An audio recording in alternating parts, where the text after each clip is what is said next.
চৰকাৰে আশা কৰ্মী, PM পোষণৰ ৰান্ধনী, অংগনবাড়ী কৰ্মী আৰু সহায়িকাসকলৰ পাৰিতোষিক আদি বৃদ্ধিৰ দাবী সম্পৰ্কে অৱগত হৈছে। জনস্বাস্থ্য আৰু সমাজ কল্যাণৰ ক্ষেত্ৰত তেওঁলোকে আগবঢ়োৱা মূল্যৱান অৰিহণাৰ প্ৰতি স্বীকৃতি প্ৰদান কৰি 2025 চনৰ 1 অক্টোবৰৰ পৰা তেওঁলোকৰ পাৰিতোষিক চৰকাৰী ভাত্তা সংশোধন কৰাৰ লগতে এককালীন সাহায্য প্ৰদানৰ বাবে আমি সিদ্ধান্ত গ্ৰহণ কৰিছো। চৰকাৰে আশা কৰ্মী, PM পোষণৰ ৰান্ধনী, অংগনবাড়ী কৰ্মী আৰু সহায়িকাসকলৰ পাৰিতোষিক আদি বৃদ্ধিৰ দাবী সম্পৰ্কে অৱগত হৈছে।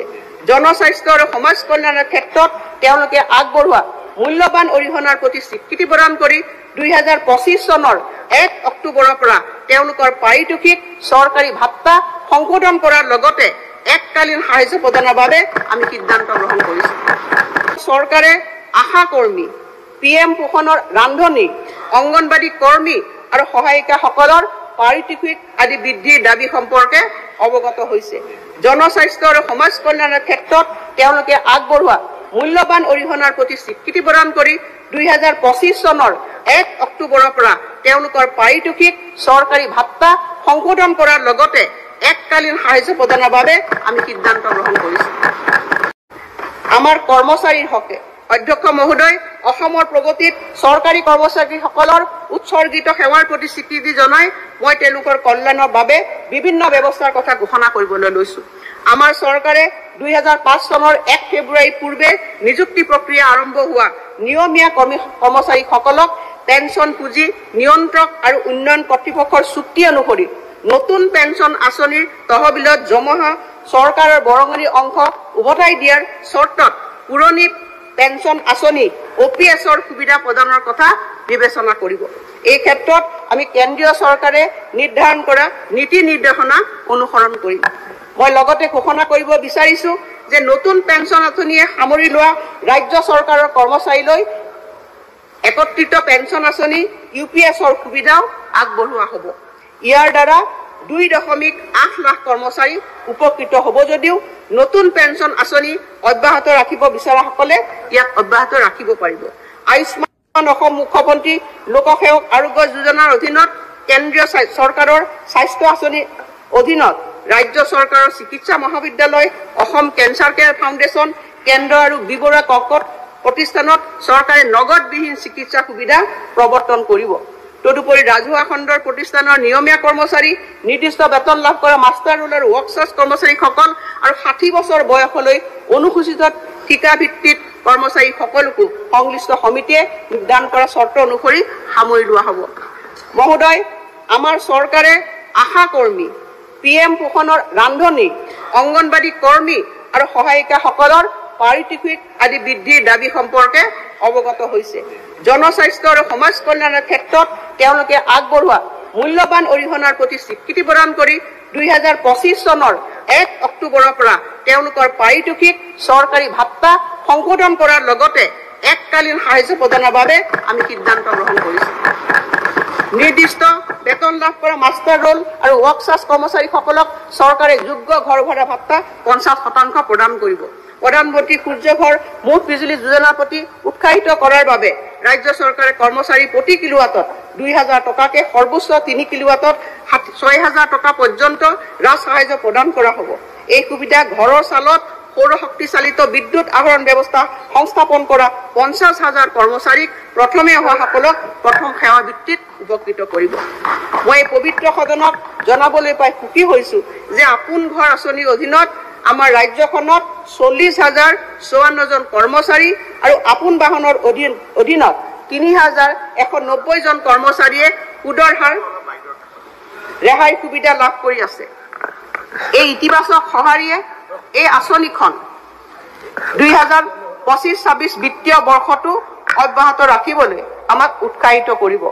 এই সুবিধা ৰাজহুৱা খণ্ডৰ প্ৰতিষ্ঠানৰ নিয়মীয়া কৰ্মচাৰী আৰু 60 বছৰ বয়সলৈ অধিসূচিত ঠিকা ভিত্তিক কৰ্মচাৰীসকলকো সম্প্ৰসাৰণ কৰা হ'ব। শূন্য ব্যয় দুৰ্ঘটনা আৰু মৃত্যু বীমা জিৰ' কষ্ট এক্সিডেণ্ট এণ্ড ডেথ ইঞ্চুৰেঞ্চৰ সুবিধা ঠিকা ভিত্তিক আৰু ৰাজহুৱা খণ্ডৰ প্ৰতিষ্ঠানৰ সেইসকল কৰ্মচাৰীলৈকে সম্প্ৰসাৰিত কৰাৰ কথা মই ঘোষণা কৰিলো যিসকলে তালিকাভুক্ত বাণিজ্যিক বেংকৰ পৰা দৰমহা লৈ আছে। আমাৰ কৰ্মচাৰীৰ হকে অধ্যক্ষ মহোদয় অসমৰ প্ৰগতিত চৰকাৰী কৰ্মচাৰীসকলৰ উৎসৰ্গিত সেৱাৰ প্ৰতি স্বীকৃতি জনাই মই তেওঁলোকৰ কল্যাণৰ বাবে বিভিন্ন ব্যৱস্থাৰ কথা ঘোষণা কৰিবলৈ লৈছো। আমাৰ চৰকাৰে 2005 চনৰ 1 ফেব্ৰুৱাৰী পূৰ্বে নিযুক্তি প্ৰক্ৰিয়া আৰম্ভ হোৱা নিয়মীয়া কৰ্মচাৰীসকলক পেঞ্চন পুঁজি নিয়ন্ত্ৰক আৰু উন্নয়ন কৰ্তৃপক্ষৰ চুক্তি অনুসৰি নতুন পেঞ্চন আঁচনিৰ তহবিলত জমা চৰকাৰৰ বৰঙণি অংশ উভতাই দিয়াৰ চৰ্তত পুৰণি পেঞ্চন আঁচনি OPSৰ সুবিধা প্ৰদানৰ কথা বিবেচনা কৰিব। এই ক্ষেত্ৰত আমি কেন্দ্ৰীয় চৰকাৰে নিৰ্ধাৰণ কৰা নীতি নিৰ্দেশনা অনুসৰণ কৰিম। মই লগতে ঘোষণা কৰিব বিচাৰিছো যে নতুন পেঞ্চন আঁচনিয়ে সামৰি লোৱা ৰাজ্য চৰকাৰৰ কৰ্মচাৰীলৈ একত্ৰিত পেঞ্চন আঁচনি UPSৰ সুবিধাও আগবঢ়োৱা হ'ব। ইয়াৰ দ্বাৰা 2.8 লাখ কৰ্মচাৰী উপকৃত হ'ব যদিও নতুন পেঞ্চন আঁচনি অব্যাহত ৰাখিব বিচৰাসকলে ইয়াক অব্যাহত ৰাখিব পাৰিব। আয়ুষ্মান অসম মুখ্যমন্ত্ৰী লোকসেৱক আৰোগ্য যোজনাৰ অধীনত কেন্দ্ৰীয় চৰকাৰৰ স্বাস্থ্য আঁচনিৰ অধীনত ৰাজ্য চৰকাৰৰ চিকিৎসা মহাবিদ্যালয় অসম কেঞ্চাৰ কেয়াৰ ফাউণ্ডেশ্যন কেন্দ্ৰ আৰু বিবৰুৱা কৰ্কট প্ৰতিষ্ঠানত চৰকাৰে নগদবিহীন চিকিৎসা সুবিধা প্ৰৱৰ্তন কৰিব।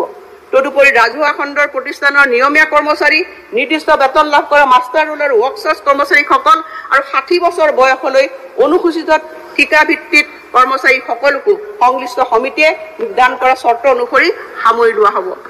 মহোদয়, আমাৰ চৰকাৰে আশা কৰ্মী PM পোষণৰ ৰান্ধনী অংগনবাদী কৰ্মী আৰু সহায়িকাসকলৰ পাৰিতোষিক আদি বৃদ্ধিৰ দাবী সম্পৰ্কে অৱগত হৈছে।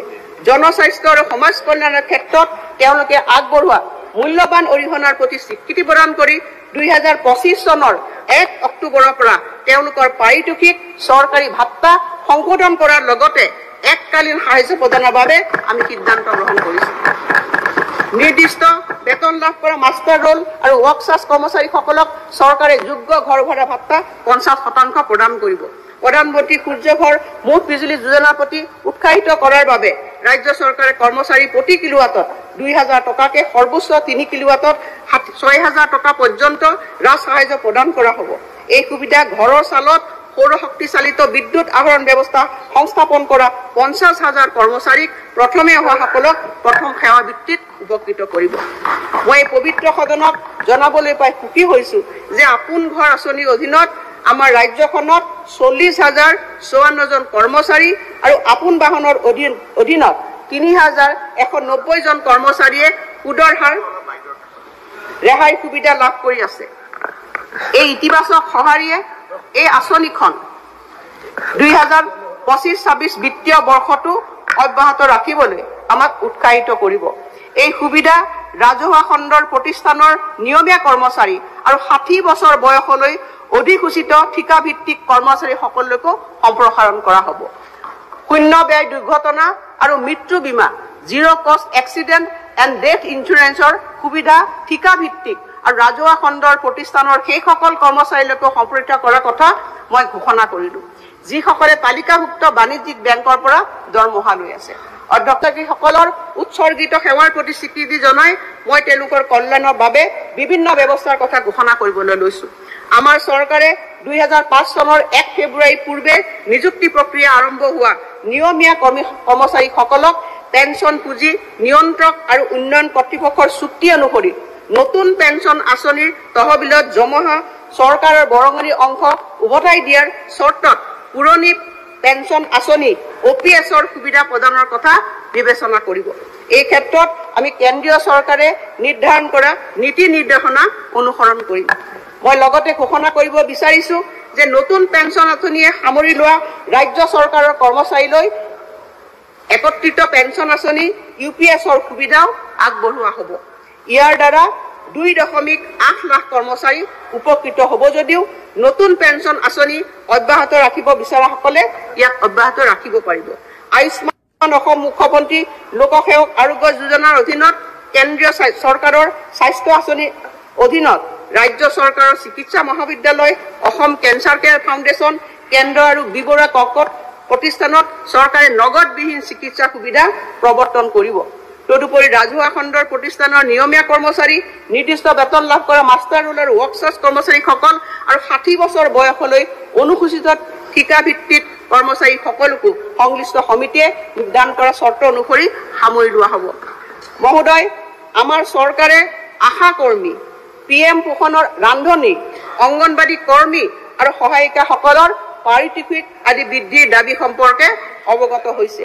জনস্বাস্থ্য আৰু সমাজ কল্যাণৰ ক্ষেত্ৰত তেওঁলোকে আগবঢ়োৱা মূল্যৱান অৰিহণাৰ প্ৰতি স্বীকৃতি প্ৰদান কৰি 2025 চনৰ 1 অক্টোবৰৰ পৰা তেওঁলোকৰ পাৰিতোষিক চৰকাৰী ভাত্তা সংশোধন কৰাৰ লগতে এককালীন সাহায্য প্ৰদানৰ বাবে আমি সিদ্ধান্ত গ্ৰহণ কৰিছোঁ। নিৰ্দিষ্ট বেতন লাভ কৰা মাষ্টাৰ ৰোল আৰু ৱৰ্কছাৰ্ছ কৰ্মচাৰীসকলক চৰকাৰে যোগ্য ঘৰ ভৰা ভাত্তা 50% প্ৰদান কৰিব। প্ৰধানমন্ত্ৰী সূৰ্য ঘৰ মুঠ বিজুলী যোজনাৰ প্ৰতি উৎসাহিত কৰাৰ বাবে ৰাজ্য চৰকাৰে কৰ্মচাৰী প্ৰতি কিলোৱাটত 2000 টকাকে সৰ্বোচ্চ 3 কিলোৱাটত 6000 টকা পৰ্যন্ত ৰাজ সাহায্য প্ৰদান কৰা হ'ব। এই সুবিধা ঘৰৰ চালত সৌৰ শক্তি চালিত বিদ্যুৎ আহৰণ ব্যৱস্থা সংস্থাপন কৰা 50,000 কৰ্মচাৰীক প্ৰথমে অহাসকলক প্ৰথম সেৱা ভিত্তিত উপকৃত কৰিব। মই এই পবিত্ৰ সদনক জনাবলৈ পাই সুখী হৈছোঁ যে আপোন ঘৰ আঁচনিৰ অধীনত আমাৰ ৰাজ্যখনত 40,054 জন কৰ্মচাৰী আৰু আপোন বাহনৰ অধীনত 3,190 জন কৰ্মচাৰীয়ে সুদৰ হাৰ ৰেহাই সুবিধা লাভ কৰি আছে। এই ইতিবাচক সঁহাৰিয়ে এই আঁচনিখন 2025-26 বিত্তীয় বৰ্ষটো অব্যাহত ৰাখিবলৈ আমাক উৎসাহিত কৰিব।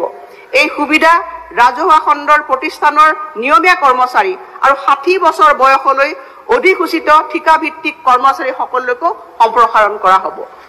শূন্য ব্যয় দুৰ্ঘটনা আৰু মৃত্যু বীমা জিৰ' কষ্ট এক্সিডেণ্ট এণ্ড ডেথ ইঞ্চুৰেঞ্চৰ সুবিধা ঠিকাভিত্তিক আৰু ৰাজহুৱা খণ্ডৰ প্ৰতিষ্ঠানৰ সেইসকল কৰ্মচাৰীলৈকে সম্প্ৰসাৰিত কৰাৰ কথা মই ঘোষণা কৰিলোঁ, যিসকলে তালিকাভুক্ত বাণিজ্যিক বেংকৰ পৰা দৰমহা লৈ আছে।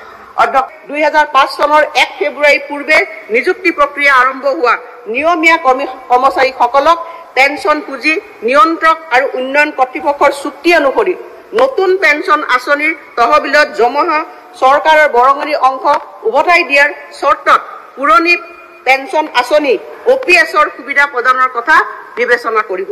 এই ক্ষেত্ৰত আমি কেন্দ্ৰীয় চৰকাৰে নিৰ্ধাৰণ কৰা নীতি নিৰ্দেশনা অনুসৰণ কৰিম।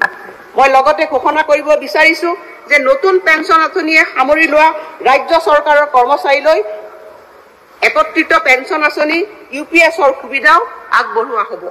ইয়াৰ দ্বাৰা 2.8 লাখ কৰ্মচাৰী উপকৃত হ'ব যদিও নতুন পেঞ্চন আঁচনি অব্যাহত ৰাখিব বিচৰাসকলে ইয়াক অব্যাহত ৰাখিব পাৰিব। আয়ুষ্মান অসম মুখ্যমন্ত্ৰী লোকসেৱক আৰোগ্য যোজনাৰ অধীনত কেন্দ্ৰীয় চৰকাৰৰ স্বাস্থ্য আঁচনিৰ অধীনত ৰাজ্য চৰকাৰৰ চিকিৎসা মহাবিদ্যালয়, অসম কেঞ্চাৰ কেয়াৰ ফাউণ্ডেশ্যন, কেন্দ্ৰ আৰু বিবৰুৱা কৰ্কট প্ৰতিষ্ঠানত চৰকাৰে নগদবিহীন চিকিৎসা সুবিধা প্ৰৱৰ্তন কৰিব। তদুপৰি ৰাজহুৱা খণ্ডৰ প্ৰতিষ্ঠানৰ নিয়মীয়া কৰ্মচাৰী, নিৰ্দিষ্ট বেতন লাভ কৰা মাষ্টাৰ ৰোল আৰু ৱৰ্কছাৰ্ছ কৰ্মচাৰীসকল আৰু 60 বছৰ বয়সলৈ অনুসূচিত ঠিকাভিত্তিক কৰ্মচাৰীসকলকো সংশ্লিষ্ট সমিতিয়ে নিৰ্ধাৰণ কৰা চৰ্ত অনুসৰি সামৰি লোৱা হ'ব। মহোদয়, আমাৰ চৰকাৰে আশা কৰ্মী, PM পোষণৰ ৰান্ধনী, অংগনবাদী কৰ্মী আৰু সহায়িকাসকলৰ পাৰিতোষিক আদি বৃদ্ধিৰ দাবী সম্পৰ্কে অৱগত হৈছে। জনস্বাস্থ্য আৰু সমাজ কল্যাণৰ ক্ষেত্ৰত তেওঁলোকে আগবঢ়োৱা মূল্যৱান অৰিহণাৰ প্ৰতি স্বীকৃতি প্ৰদান কৰি 2025 চনৰ 1 অক্টোবৰৰ পৰা তেওঁলোকৰ পাৰিতোষিক চৰকাৰী ভাত্তা সংশোধন কৰাৰ লগতে এককালীন সাহায্য প্ৰদানৰ বাবে আমি সিদ্ধান্ত গ্ৰহণ কৰিছোঁ। নিৰ্দিষ্ট বেতন লাভ কৰা মাষ্টাৰ ৰোল আৰু ৱৰ্কছাৰ্ছ কৰ্মচাৰীসকলক চৰকাৰে যোগ্য ঘৰ ভৰা ভাত্তা 50% প্ৰদান কৰিব।